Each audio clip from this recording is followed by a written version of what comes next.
Ngayon naman, babasahin na natin ang inyong komento sa ating Vibe Check. Kung makakatulong ba ang mga protesta para mapabilis ang investigasyon at papaano nga ba mapapanagot ang mga sangkot sa anomalya. At syempre, bilang mga judger at kasama namin, walang iba, Secretary Ronald Llamas, magdidesisyon kami if we will either take it or leave it.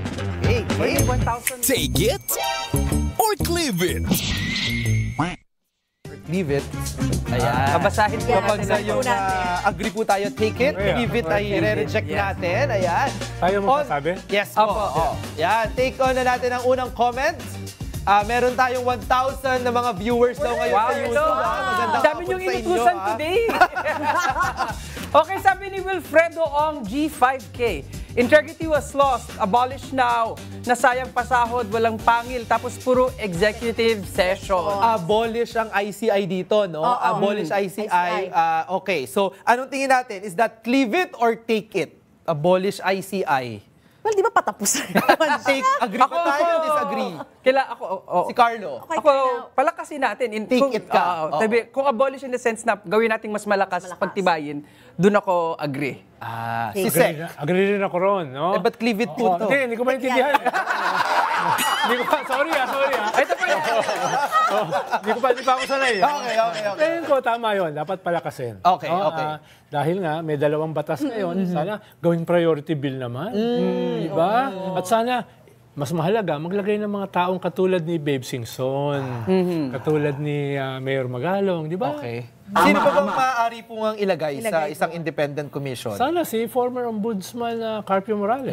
Mga ganun ba? Mga taong may integridad. May integridad at may galing. Yes, mahuhusay. Yes, okay. Sige, next comment tayo. Tingnan natin.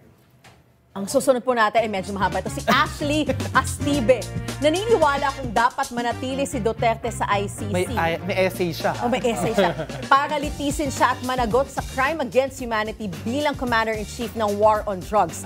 Naniniwala rin akong hindi dapat protektahan ng Senado si Bato dahil kailangan niya ring managot bilang PNP Chief siya ng Oplan Tokhang. May justice be served para sa mga biktima ng EJK at ng kanilang pamilya. Take it or leave it? Take it! 100%. Galing mo doon, Ashley. Hindi na ako nagkamali, ha? Akala ko leave it sec eh. Take it. Pustisya lang naman. Kasi tayo, Akala ko kasi clip it, positive eh. Iba pala eh.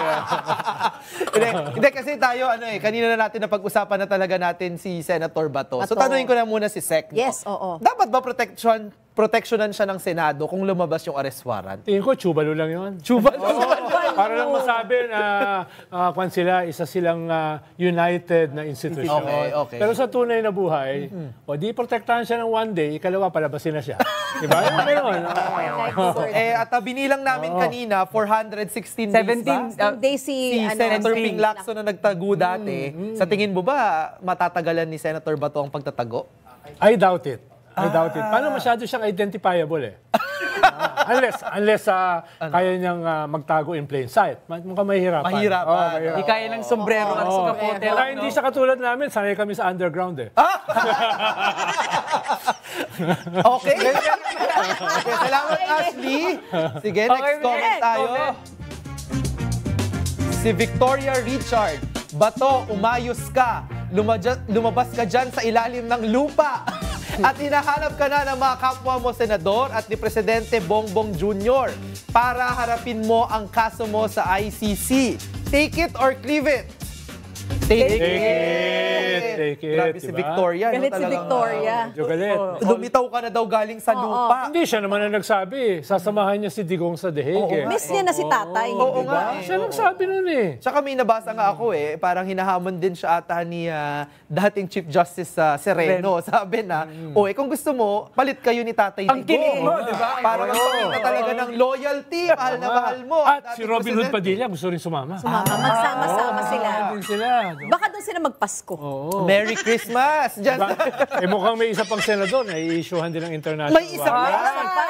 So, itago natin sa pangalang. CLTG. CLTG! Akala mo, di ba hindi mo gumagawa ng mga Flood control project. Oo, sa Davao. Davao. Kahit naman ako, kung ako gagawa, kung magiging contractor ako, yung tatayo kong firm, initials ko. Yes, di ba? Si LPG, senador, maaaring maglabas ng arrest warrant. Tsaka yung parang kay ano yan Congressman Leviste, mahilig sa selfie yan, di ba? Totoo. Di ba? Marami mga Photobomber, selfie yan. photobomber. Antabayanan natin Mahilig kung din may daw arrest mag-deliver ng warrant. pizza. Ay, dapat magmalasakit ka kay Digong. Meron pa po ba tayong comments? Meron Okay, pa isa. bye. Comment. Now, dapat na isuko ng Senado si Bato sa ICC pag may warrant of arrest na siya. Hindi magandang tignan na mismong Senado pa ang nagtatago sa isang kriminal. Dapat nagbigay ang hustisya sa mga biktima ng EJK, sabi ni Tenten. Take it or cleave it. Take it! Harapin lang ang hustisya. Harapin. Kung wala ka namang kasalanan, di ba sabi niya before, harapin niya. So ngayon, humarap ka na. Wag duduwag-duwag. Duwag-duwag. Oo. Ginawa niyo yan kay Congressman Laila de Lima. Harapin niyo din yan ngayon, no? Di ba? Correct. Sige, final comments tayo. Final comment for the day Okay. tayo. Mula kay Orly Cat, sana pag may budget ang ICI, mag-hire ng mga lawyers to help para bumili sa mga kaso at sana ang papalit kay Singson ay ex-justice din. Okay. Take it or cleave it. Oh. Ako, ay, nasa ba yun? Ako rin nalito na. Take it. Anything na magpapalakas sa ICI, susuportahan ko. Sabi nga ni Boying Remulla kahapon, 500 mga bagong graduates sa law school, mga pumasa sa bar, ang nag-a-apply ngayon sa ombudsman. Dati unimaginable yan. Okay. Ang ganyang karami mga bata magpa-file ng gusto magtrabaho sa gobyerno. Siguro pag may budget ng ICI, marami mas rin ang may dumami. gusto. may- Tatanggapin ng ombudsman 200. So may Mga bagong lawyers. maganda din na parang silver lining dito, inspired yung ating mga bagong abogado na Yes. tulungan yung ating pamahalaan na lumaban sa katiwalian. Tsaka hindi pa mga cynical yan. Oo. Katulad ng mga lumang abogado. Ay, sino po yung mga Oo, hindi ko alam. Ibig sabihin, medyo idealistic pa yan. May passport po ba yung Diba? ibang abogado?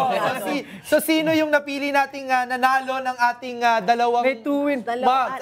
Last Ito muna, batiin natin yung mga nanalo na karaang linggo. Si Carlos Hi, Mark. Carlos! Ayun, si Carlos! May signature pa yung kanyang mug. Ganda naman ang pangalan niya. Carlos Carlos Mark. Mark. Sige, Na laging isa pa po? sumusubaybay. Isa lang yung nanalo. At dito naman, Ayun. ngayong episode, 2 winners po tayo. So sino yung, si Sek, papili natin isa. Sek, Sa mga pili ka po. comments na binasa natin, ano po yung nagustuhan niya, Sek? Bibigyan natin mug. Nakalimutan. Medyo Nakalimutan ko rin. Oo. Update natin sa susunod na episode. Ayan, si Sino yung Victoria. Si Ito, gusto ko yung Victoria. passport. Yan. Pwede yan. Naka-all pwede yan. caps pa si Pwede Victoria. yan. Okay, kay Victoria Richard. Yes. Panalo po kayo. Papadala ng mug sa inyo. Kukontakin po kayo ng aming team, no? Yung isa next week, i-announce natin I-announce kung sinong napili natin, no? At syempre po, bago tayo magtapos, syempre pinasasalamatan natin si Secretary Ronald Llamas. Pinasaya niya ang ating linggo ng Most welcome. Kanina, may lumusog sa akin sa Centris Market. Galit na galit. Ay, may Sabi niya, lumusog? May lumusog. Niya. Ano sabi Ayoko sa'yo, sa'yo. Sek? Ayoko sa'yo. Bias ka. Opo, totoo po yun.